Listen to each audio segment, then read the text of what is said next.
दोस्तों अब शायद आगे आने वाले समय में आप लोगों को दुनिया में वीट के प्राइसेस बढ़ते हुए देखने को मिलेंगे, क्योंकि दोस्तों रसिया ने अभी के लिए सस्पेंड कर दिया ब्लैक सी ग्रेन इनिशिएटिव डील। ये डील दोस्तों पिछले साल जुलाई मंथ में यूक्रेन और रसिया के बीच में हुई थी, और ये डील करवाने में दोस्तों टर्की एंड यूनाइटेड नेशन का बहुत इंपॉर्टेंट हाथ था। क्योंकि दोस्तों आप सभी को ये वाली चीज़ तो पता ही होगी कि पिछले ही साल मतलब 2022 के फर्स्ट क्वार्टर में ही रसिया और यूक्रेन के बीच में वॉर स्टार्ट हो गई थी, जिसकी वजह से पूरी दुनिया में फूड क्राइसिस आने लग रहा था। एंड दोस्तों आपकी जानकारी के लिए बता दूं कि यूक्रेन एंड रसिया यूरोप के लिए सबसे बड़ी ग्रेन एक्सपोर्टिंग कंट्रीज हैं। और दोस्तों अगर ये दोनों कंट्रीज ही अगर ग्रेन एक्सपोर्ट नहीं करेंगे तो डेफिनेटली दुनिया में बहुत बड़ा फूड क्राइसिस आ जाता। और इसी क्राइसिस को रोकने के लिए ये वाली डील करी गई थी कि ब्लैक सी के थ्रू दोनों ही कंट्रीज अपना अपना जो ग्रेन है वो एक्सपोर्ट कर पाएंगी, ताकि दुनिया में फूड क्राइसिस ना आए। और ऐसा करते हुए दो में से कोई भी कंट्री एक दूसरे के ऊपर अटैक नहीं करेगी। और दोस्तों अब रसिया उसी वाली डील से पीछे हट रहा है। चलिए दोस्तों अब कहानी को थोड़ा और अच्छे से जानते हैं। जैसे कि आप सभी को पता होगा कि फरवरी मंथ में पिछले ही साल लगभग 2022 में रसिया और यूक्रेन के बीच में वॉर स्टार्ट हो गई थी। उसकी वजह से पूरी दुनिया में फूड क्राइसिस आने लग रहा था, और उसकी वजह से दोस्तों टर्की को बहुत ज़्यादा इंपैक्ट पड़ने लग रहा था। ठीक है,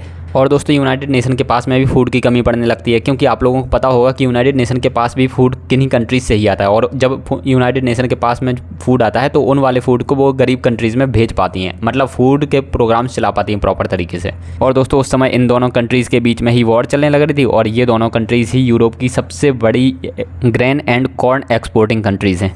तो इसकी वजह से दोस्तों क्या किया कि यूनाइटेड नेशन एंड टर्की ने दोनों ने मिल करके रसिया को समझाया और कहा कि आप एक ब्लैक सी ग्रेन डील साइन कर लीजिए यूक्रेन के साथ में। इसमें दोस्तों क्या होगा कि यूक्रेन के जो पोर्ट थे, बेसिकली दोस्तों यूक्रेन के जो पोर्ट थे क्रीमिया के पास में, लगभग बिल्कुल साउदर्न रीजन में 3 पोर्ट थे। और वहाँ से दोस्तों उन्होंने एक संकीर्ण सा पैसेज बना दिया, मतलब नैरो पैसेज बना दिया ब्लैक सी में, कि इस वाले पैसेज के थ्रू अगर आप जाएंगे तो आपकी शिप पर अटैक नहीं किया जाएगा। और इसी तरीके से दोस्तों दोनों ही कंट्रीज़ ने एग्री कर लिया, और उस वाले पैसेज के थ्रू लगातार ग्रेन जो है वो एक्सपोर्ट किया जाने लग रहा था।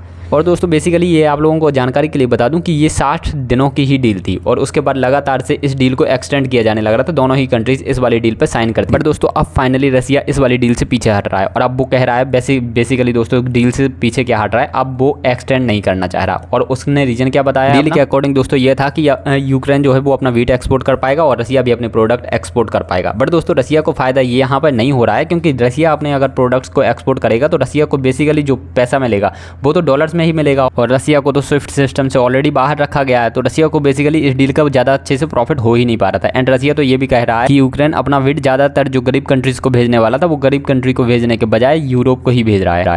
तो फाइनली आई होप दोस्तों आप लोगों को सारा टॉपिक काफ़ी अच्छे से क्लियर हो गया होगा। अगर आप इसी तरीके से और इंपॉर्टेंट वीडियोस देखना चाहते हैं, जैसे इंडिया में पेट्रोल और डीजल के प्राइसेस क्यों बढ़ते हैं, तो आप वो वीडियो देख सकते हैं। चैनल को विजिट करके अपन मिलते हैं अगले इंपॉर्टेंट वीडियो में। आप लोग अपना ध्यान रखिएगा। Bye bye, take care.